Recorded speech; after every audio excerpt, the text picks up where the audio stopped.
Olá, sejam bem-vindos a mais um programa da Saúde Max, o programa da sua saúde aqui nos Estados Unidos. Eu sou Caterine Okubo, empresária no ramo de saúde, e hoje iremos falar sobre um tema super interessante, que é saúde e fé.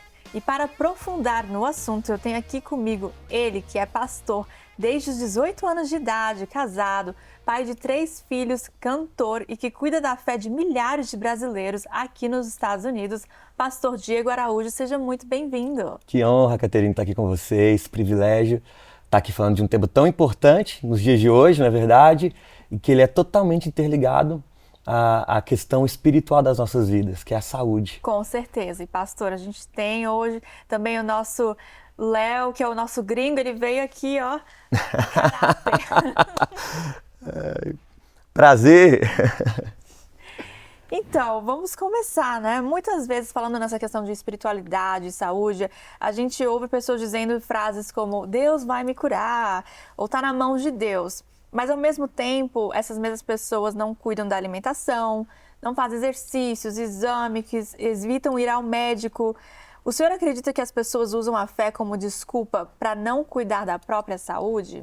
Eu tenho plena convicção disso e há um tempo atrás eu estava pregando na minha igreja e eu trouxe esse tema. O pecado que ninguém fala. Que pecado é esse? As pessoas esquecem que o que é natural para nós devemos fazer. E o que é espiritual Deus vai fazer. Porém, existe algo na Bíblia que é bem clara e que fala a respeito de nós. E é algo que caiu uma ficha na minha vida. Eu pesava 149 quilos. E graças a Deus eu tive um colapso nessa área de entender aonde entrava o espiritual nisso. E aonde entra o espiritual? A Bíblia diz que o nosso corpo é templo do Espírito Santo. É uma espada de 2 gumes, né? Eu creio no poder da oração, eu creio no poder da fé, mas o que é para o homem fazer, o homem precisa fazer. Em qual aspecto? Se uma vez que o meu corpo é templo do Espírito Santo, é como você tem um carro. Como você vai manter esse carro? Você vai trocar o óleo, você vai colocar água, enfim, tudo que o carro precisa para andar. Porque às vezes, Caterine, Deus tem projetos, Deus tem sonhos, mas nós somos incompetentes em cuidar do templo do Espírito Santo. Então, o fato de você amar a Deus não exclui o fato de você ter que fazer uma academia. Um pecado que ninguém fala, mas é pecado. E o pessoal fala, crente não bebe, mas crente come. Já ouviu falar isso? Um pecado que ninguém fala, glutonaria. Comer sem limite. E uma vez que eu entendo que o meu corpo é o meu transporte para conduzir as promessas de Deus na minha vida, eu cuido do meu corpo. Então o que é espiritual vai se concretizar. Mas o que é carnal, comer bem, fazer um exercício físico, cuidar do corpo, cuidar da saúde. O próprio nome do programa diz, né? Nós precisamos cuidar da saúde. Porque é uma parceria, né? A gente tem que fazer a nossa parte também. Fato. Isso é mais espiritual do que você imagina. As pessoas acham que ser espiritual é ficar orando. Não, ser espiritual é eu fazendo uma academia estou sendo espiritual. Porque eu estou cuidando do bem mais precioso. Porque Deus tem planos. Mas o corpo precisa aguentar esses planos. Como limitar Deus? Não cuidando do corpo.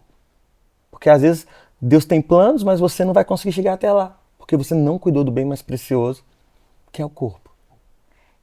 E o mundo material faz parte do espiritual. Não Completamente. Eu costumo dizer, tem gente que fala assim, pastor, ora pra mim, para um emprego. Eu falo assim, irmão, eu vou orar para você levantar de manhã cedo e procurar um emprego. Eu vou orar para Deus tirar da tua vida a preguiça. Eu vou orar para você fazer o que é de sua responsabilidade.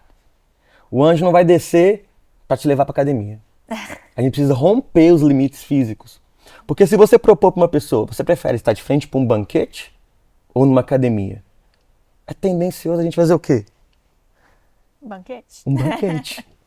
Mas tudo que você quer ter sucesso na vida, você precisa ter esforço. E é assim no nosso corpo. Precisamos exercer isso. Falou muito bem. E agora falando também sobre o ambiente, né? Como que o ambiente afeta a saúde. Na sua experiência pastoral, o quanto uma família bem ou mal estruturada impacta a saúde emocional e espiritual de uma pessoa? Nós somos reflexos de amigos e ambientes que estamos inseridos. Eu atendo famílias todos os dias. Tem dia que é 6 famílias, 7 famílias, visita o dia a dia de um pastor, né? O que acontece? Hoje foi banalizado a questão do casamento.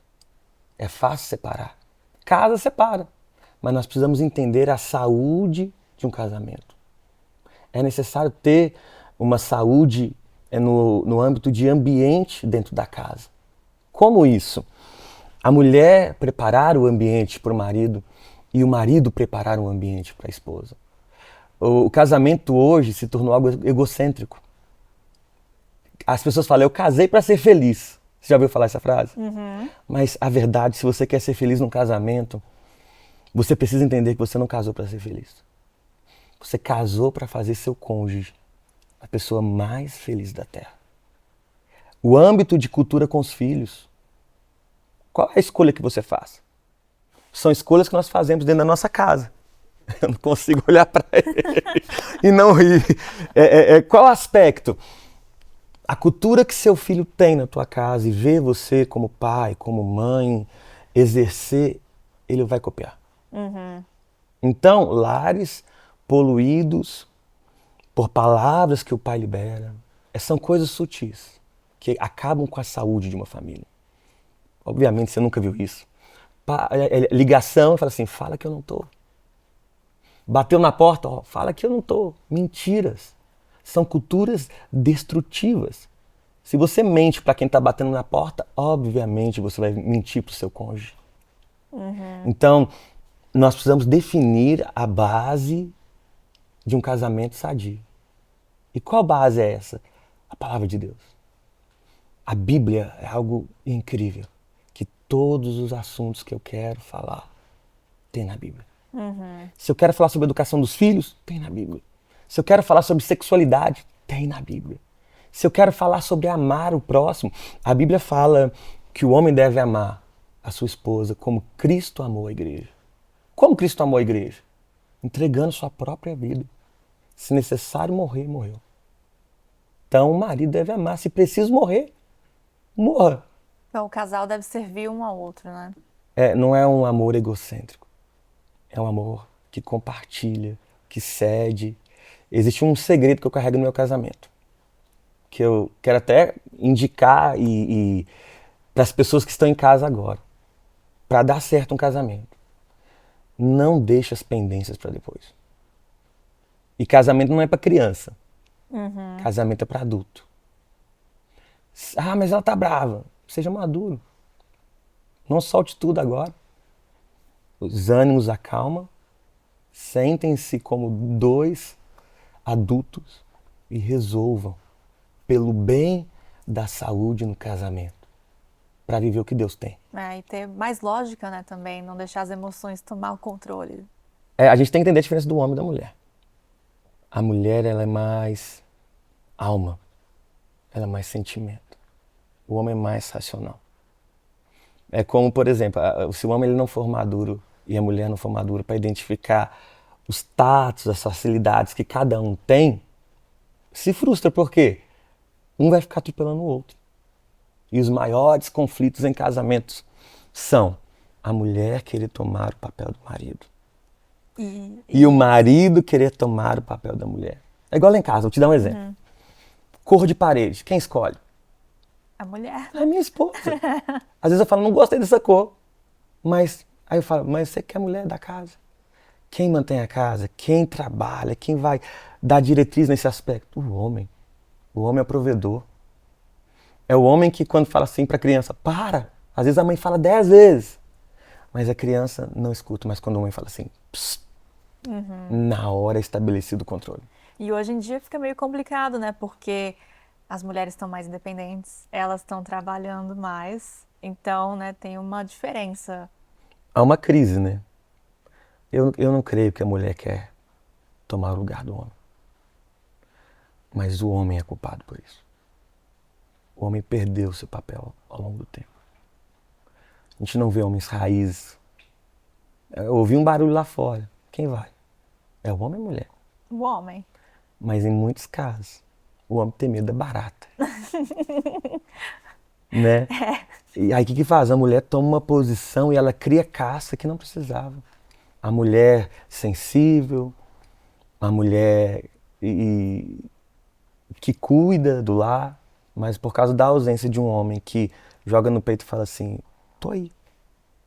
Isso não é uma frase machista, é uma frase de papéis. O que é papel do homem, o que é papel da mulher. Se a mulher se sente protegida, automaticamente ela fica tranquila.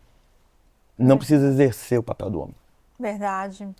E agora falando também sobre, né, os brasileiros que estão aqui, você convive com várias pessoas da comunidade brasileira. O que você enxerga que é a maior dificuldade enfrentada pelos imigrantes no aspecto tanto emocional quanto espiritual? São dois aspectos que eu, como pastor, noto na minha igreja, que eu preciso trabalhar de uma maneira bem pontual. Primeiro, você saiu do Brasil e o Senhor te trouxe para a América. Te colocou numa terra nova. É a terra da oportunidade. É uma boa terra. E as pessoas confundem o aspecto de quando você está em outro país, e você elogiar aquele país, você está deixando de gostar do seu país. E existe algo muito espiritual nisso, Caterina. O que é? É como você pegar uma terra, você preparou ela, você quer plantar alguma coisa e você só amaldiçoa essa terra. Você fala assim, essa terra é maldita, essa terra é isso, essa terra é aquilo. Não tem como você querer algo bom de algo que você rejeita. A Bíblia vai dizer que há poder nas nossas palavras. A maior crise que tem é porque as pessoas chegam na empolgação e depois começam a murmurar na terra que elas deveriam reclamando, né? Agradecer. O que eu faço na minha casa? Eu abençoo a América. Eu decreto a bênção. E eu tenho colhido tantos frutos. E a Bíblia diz, no povo saindo do Egito, por causa da murmuração houve retrocesso. E a segunda crise, quando a pessoa sai do Brasil, ela larga o bem mais precioso que ela tem. Que é o quê? Família. Raiz. Que crise é essa? É uma crise que a pessoa ela cria aqui na América. Ela não tem mais senso de amor por muitas coisas. Porque ela já deixou algo muito valioso no Brasil. Então ela não cria raiz. A inconstância. Porque ela fala assim, olha, já deixei o que eu tinha que deixar e agora eu vou mudar para outro país, para outro estado. E está no outro estado 15 dias, tem algum problema, ela fala assim, vou para outro estado. Inconstância. Problema em adquirir raiz. E isso, mentalmente, na saúde emocional, destrói uma pessoa. Porque, convenhamos, eu não encontrei aqui a árvore que brota dólar, como falavam no Brasil. Tem problemas aqui também. E fala inglês. Sim. Então, o problema não é o lugar. O problema é a pessoa. É verdade, é a atitude, né, que a gente tem que ter. Completamente. Bom, pastor, muito obrigada por dar todas essas palavras e dar tanta direção também para as pessoas brasileiras que vêm aqui sem nenhum suporte. Obrigado pelo privilégio, que Deus te abençoe grandemente. Excelente. E, Léo, você quer dar alguma palavra? O que eu aprendi hoje é que não adianta orar pedindo para emagrecer e comer 2 pizzas inteiras às 2 da manhã. Deus faz milagre, mas não faz minha digestão por nós. Não, mas sério, pastor, queria falar, tudo que tu falou é verdade. Eu tenho muito medo de barata. Ótimo. Bom, muito obrigada, pastor, novamente. E assim, gente, finalizamos. Muito obrigada a vocês que estão nos acompanhando. E lembre-se, mandem suas perguntas e dúvidas para o nosso site e mídia social aqui na tela. Eu sou Caterine Ocubo e nos vemos no próximo episódio do Saúde Max, todo sábado às 7h30 da noite, antes do resumo do jornal Américas no Ar, na Record Américas. Beijos!